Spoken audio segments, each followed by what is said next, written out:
So I usually put just a little thin layer of water in the bottom of the pan, but you do want to think about the proportion of how much you have going into the pan to how big the pan is. So if you have a really deep pan and a lot going into it, you're going to need more water. Where if you have a shallow pan and less going in, a little water is going to be plenty. You want to get the water hot. You want it to be pretty much boiling or simmering when you put whatever you're putting in there. And blanching, you can blanch anything this way. I'm going to do the greens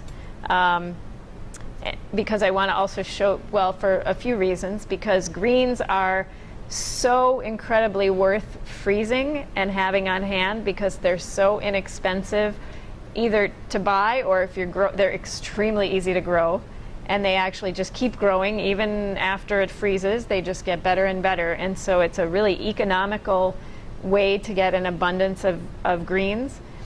And there's this really fun thing you can do to get them off the stem that I love to teach people, because it makes it even easier to prep them than any other vegetable. You don't really even need it after you just sharpened your knife. You don't need it, because, so this is dinosaur kale, which is what we have for you guys to use.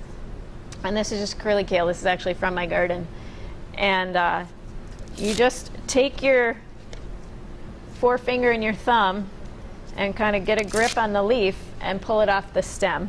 And you can do this with pretty much all greens.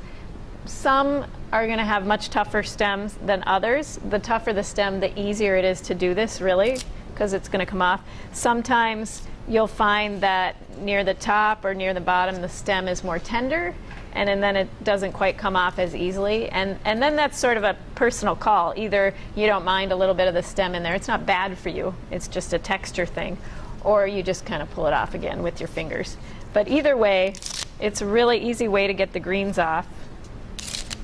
And the general understanding is that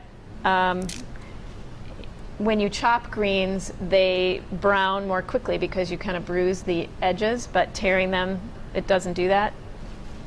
So I don't chop greens at all. Even when I have huge quantities, I just tear them with my hands.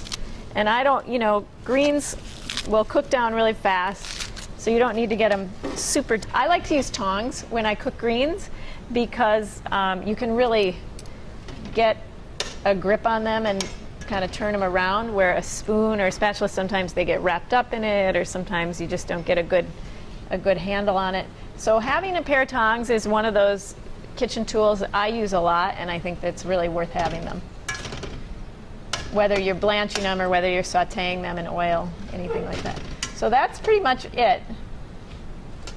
My greens, I just want them to get, basically it's wilting. I want them to get soft, and I want them to be really, really bright green. And then, since I can't get away from here, I'm going to have Eric run them under nice cold water. Thanks. And you can, if you have a colander, that's the easiest way to do this. Or you can do what Eric did and just splash everywhere, which is fine. If you just run the water a little lighter, and if you can just do that a few times, or you can just stick your pan in the sink and run the cold water for a minute or two until it's cool.